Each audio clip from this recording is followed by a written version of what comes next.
Remember when houses had 8 sides instead of 4? When entire homes were shipped in 3,000 pieces like giant IKEA furniture? When your neighbor's house looked like a Greek temple? Number 7 will shock you. These steel houses promised to revolutionize America but vanished in just 2 years. Number 12 features homes so futuristic they looked like alien landing pads. And wait until you see number 18, these houses were built to look like ancient Greek temples. And a US president actually lived in one.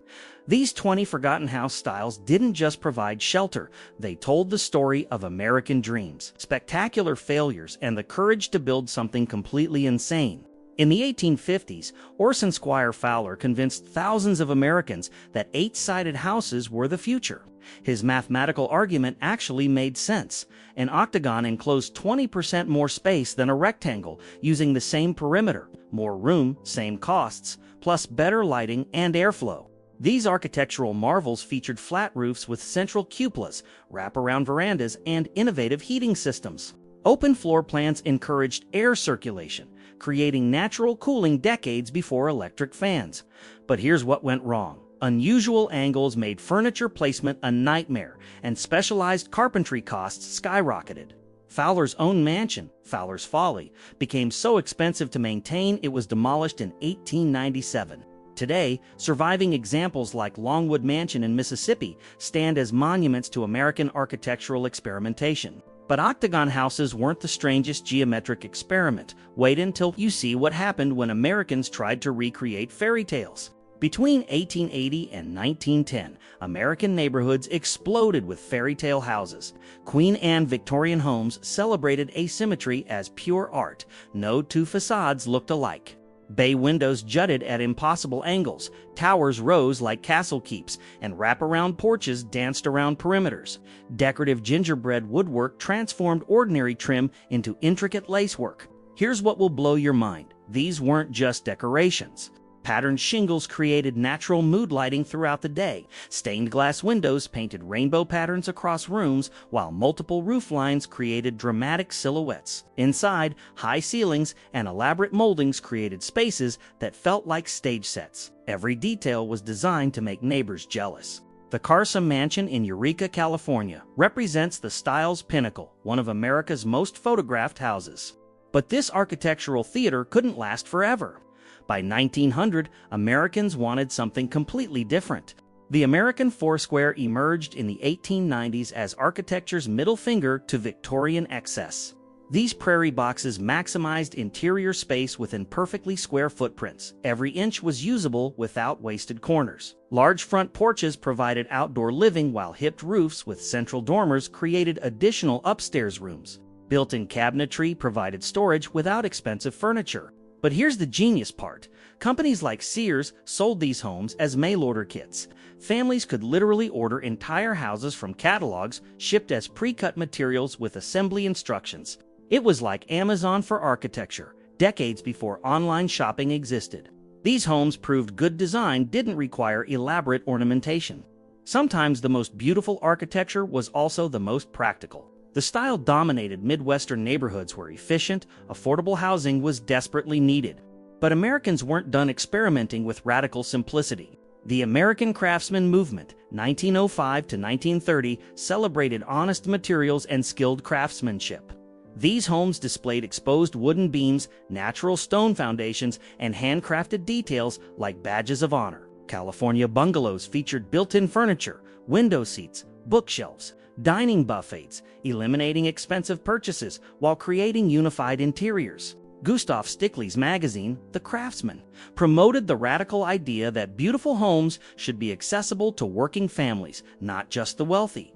Craftsman homes were designed for mass production without sacrificing quality. The Gambrel house in Pasadena represents the style's pinnacle, a masterpiece of wood joinery that still takes visitors' breath away. But while Americans were perfecting handcrafted homes, the South was solving completely different problems with ingenious simplicity. From the 1870s to the 1920s, shotgun houses provided affordable housing across the South. These narrow homes earned their name from straight-line room arrangement. You could fire a shotgun through the front door and have it exit the back. Only 12 feet wide, shotgun houses maximized urban land use. The design originated in New Orleans, influenced by Haitian and West African traditions. Here's the brilliant part. Rooms without hallways created natural ventilation. When opened, hot air flowed straight through, providing life-saving cooling during brutal summers. Simple frames required minimal materials and could be built quickly, making them affordable for families. Elvis Presley's birthplace in Tupelo, a shotgun house now preserved as a museum, proves these homes sheltered significant cultural figures. If you're amazed by this ingenuity, hit that subscribe button. We're just getting to the most shocking architectural experiments. But Americans weren't satisfied with simple solutions. Some wanted medieval castles. Tudor Revival architecture 1890s to 1940s brought medieval England to American neighborhoods. Wealthy Americans wanted fairy tale fantasies, and architects delivered. Steeply pitched roofs with cross gables and decorative half-timbering created distinctive storybook appearances. Dark wooden beams against light stucco mimicked medieval craftsmanship. Inside, exposed beams, stone fireplaces, and arched doorways created medieval atmosphere. Rich, earthy colors made rooms feel like castle chambers. The style declined after World War II when Americans preferred space-age futures over medieval fantasies. By the 1970s, builders used synthetic materials to fake Tudor details cheaply. But you won't believe what happened when Americans tried to build the actual future instead of romanticizing the past. Between 1948 and 1950, the most revolutionary housing experiment in American history promised to change everything. Lustron homes, prefabricated houses made entirely of enameled steel panels, were supposed to solve the post-war housing crisis. Each house arrived as a kit containing over 3,000 parts designed for assembly like a life-sized construction set. But here's the mind-blowing part. These homes could be cleaned with a garden hose, metal walls eliminated painting forever, and some models included revolutionary combination washer dryers. The homes were fireproof, termite-proof, and virtually maintenance-free. So what went catastrophically wrong? Despite producing over 2,000 homes, financial difficulties killed production in just 2 years. Today, surviving Lustron homes are treasured like rare artifacts from a future that never happened. But steel houses weren't the only attempt to revolutionize American housing. Dutch Colonial Revival 1910s to 1930s represented America's nostalgic rediscovery of colonial heritage. The defining gambrel roof, resembling a barn roof with 2 slopes, provided more usable upper floor space while creating instantly recognizable silhouettes. Wide eaves, large dormer windows, and symmetrical facades with decorative shutters enhanced traditional charm. Unlike original stone versions, Revival homes featured wood siding reflecting modern preferences. Central hallways, large fireplaces, and cozy living spaces created homes that felt both historic and livable, appealing to families seeking connections to America's colonial past. One famous example gained notoriety for non-architectural reasons to 112 Ocean Avenue in Amityville. New York became infamous as the Amityville horror setting, but while some Americans looked backward, others were obsessed with the space-age future. The 1950s-1960s brought housing that looked like it belonged on Mars. Atomic ranch homes represented mid-century modern optimism, combining sleek design with space-age aesthetics that celebrated America's technological supremacy. Flat or butterfly rooflines created dramatic angular silhouettes that looked like spacecraft landing pads. Walls of glass blurred indoor-outdoor boundaries, while clear-story windows filled interiors with natural light. Post-and beam construction, atriums and carports, instead of garages, emphasized rejection of traditional housing concepts. These weren't just homes, they were lifestyle statements about embracing the atomic age. Vibrant colors, geometric patterns, and futuristic materials like formica created interiors that looked like science fiction movie sets. Living in an atomic ranch meant living in tomorrow, today. These homes represented a time when Americans believed technology would solve every problem and the future was limitless. But not everyone wanted to live in the future. Some preferred concrete fortresses. Between the 1950s and 1970s, America's most radical architects experimented with a style that rejected everything traditional about home design. Brutalist houses, built from raw concrete and geometric forms, looked more like alien fortresses than family homes. Inspired by Le Corbusier, these homes emphasized function over decoration with military intensity. Massive concrete walls and minimalist aesthetics created buildings that seemed designed to survive nuclear war. Here's what's shocking. The name came from French béton brut, raw concrete. Not brutal, though many found these buildings harsh and uninviting. Some architects created private brutalist homes that pushed residential design to absolute limits, prioritizing durability over conventional comfort. By the late 1970s, public opinion turned against brutalism's fortress-like appearance. However, recent years brought renewed appreciation for their raw beauty. But if brutalist homes were too harsh, the next style was pure classical elegance. Neoclassical homes brought ancient Greece and Rome's grandeur to American neighborhoods, creating some of the most imposing residences ever built. Tall, dramatic columns, Doric, Ionic, or Corinthian, dominated facades, creating temple-like presences that commanded respect. Perfect symmetry defined every element. Evenly spaced windows, centered doorways, and balanced proportions created harmonious compositions that embodied mathematical perfection. Classical motifs like pediments and elaborate moldings weren't just decorative, they were cultural credentials announcing owners' refinement and education. These homes were architecture as social status. Neoclassical homes served as models for civic buildings and luxury residences, proving classical proportions could adapt to any era while maintaining dignity and grandeur. But not every American wanted to live in a Greek temple. Some preferred cozy practicality. Cape Cod houses represent one of America's most beloved styles, born from pure necessity. English colonists needed shelter that could withstand New England's brutal winters and coastal storms that could literally kill you. Steeply pitched roofs shed snow efficiently, while sturdy wooden construction provided durability. Central chimneys retained heat during harsh winters when heating failure meant death. The style's brilliant simplicity made it affordable for ordinary families while providing genuine comfort and protection. Cape Cod homes experienced massive 1930s resurgence as affordable suburban housing, proving the best designs solve real human problems. Subscribe to Vintage America Tales if these architectural stories are fascinating you. But some Americans wanted European sophistication instead of New England practicality. Country French homes brought European elegance to America, blending rustic charm with refined details. Originating with 18th-century French settlers in Louisiana, these homes were inspired by rural countryside architecture.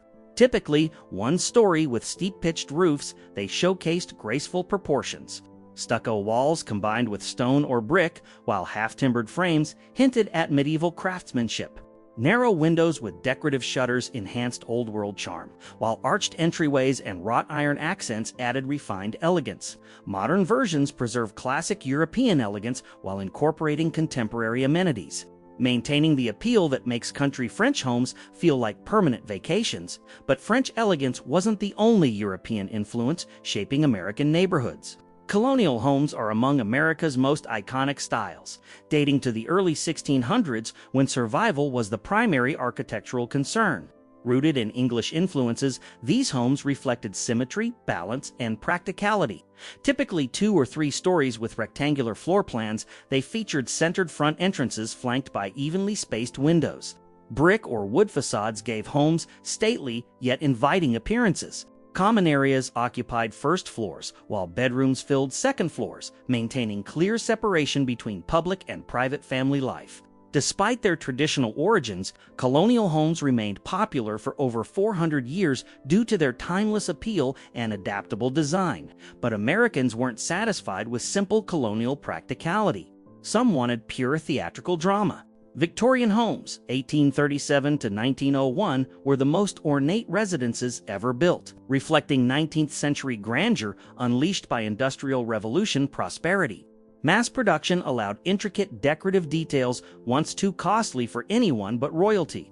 Steeply pitched roofs, prominent gables, and elaborate woodwork made them instantly recognizable from blocks away. Inside, Victorian homes featured impossibly high ceilings, intricate moldings, and stained glass windows that created cathedral-like atmospheres. Deep, bold colors created the most lavish interiors in American history. Victorian homes remain symbols of craftsmanship and artistic expression that modern construction rarely matches.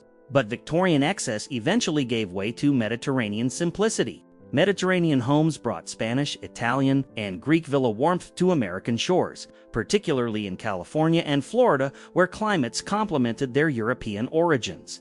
The distinctive red tile roof provided excellent heat resistance while creating sun-drenched aesthetics that made these homes feel like permanent vacations. Stucco exteriors reinforced old-world charm. Arches appeared everywhere, doorways, windows covered walkways, while wrought iron accents enhanced European sophistication. The genius was the U-shaped floor plan centering around lush courtyards with fountains and gardens. This design encouraged indoor-outdoor living with French doors. Inside, exposed wooden beams, tile flooring, and hand-painted tiles created atmospheres of relaxed luxury. Popular from the 1840s to 1880s, Italianate homes brought Italian villa grandeur to America with dramatic flair. These homes rejected rigid symmetry for romantic, decorative aesthetics that made every street look like a movie set. Overhanging eaves, supported by elaborate decorative brackets, defined the style. These were architectural jewelry displayed for all to admire.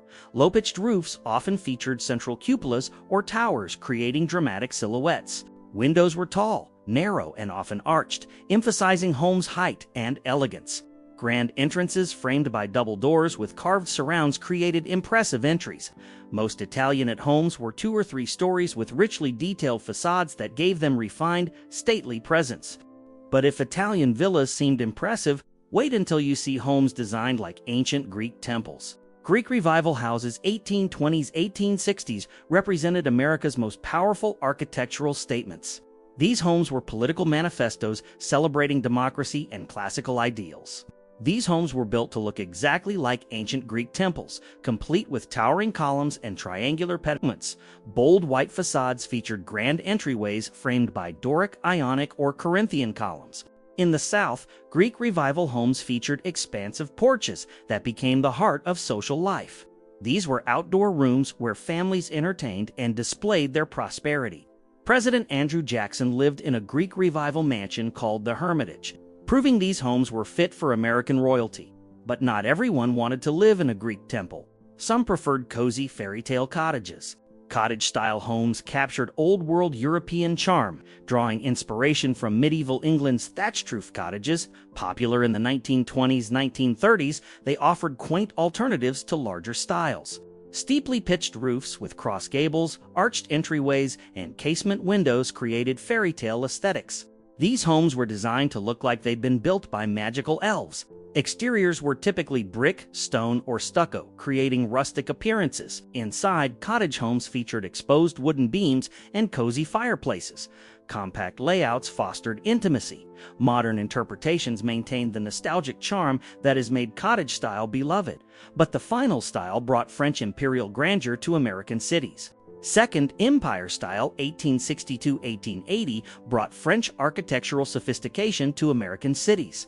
This style was instantly recognizable by its distinctive mansard roof, a 4-sided gambrel roof that became an American obsession. Here's the brilliant part. The mansard roof was genius tax avoidance. This design created additional living space while avoiding height restrictions that taxed buildings by stories. Second, Empire homes featured elaborate decorative elements including ornate dormer windows and intricate ironwork that announced the owner's wealth. These homes were painted in rich, dark colors. Bay windows, towers, and wraparound porches added visual drama. These homes were designed to impress visitors and intimidate competitors. The style declined by the 1880s, but Second Empire homes remain impressive examples of how Americans adapted European trends. These 20 forgotten house styles reveal America's incredible architectural courage. From 8-sided experiments to steel space-age homes that lasted only 2 years, each told a story about American dreams and the willingness to build something completely different. We gained efficiency with modern construction, but lost the bold creativity that made neighborhoods into architectural adventures. Which style shocked you most? The steel Lustron homes that could be cleaned with a garden hose? Or maybe the 8-sided octagons? Share your favorite in the comments, and subscribe to Vintage America Tales for more forgotten American stories.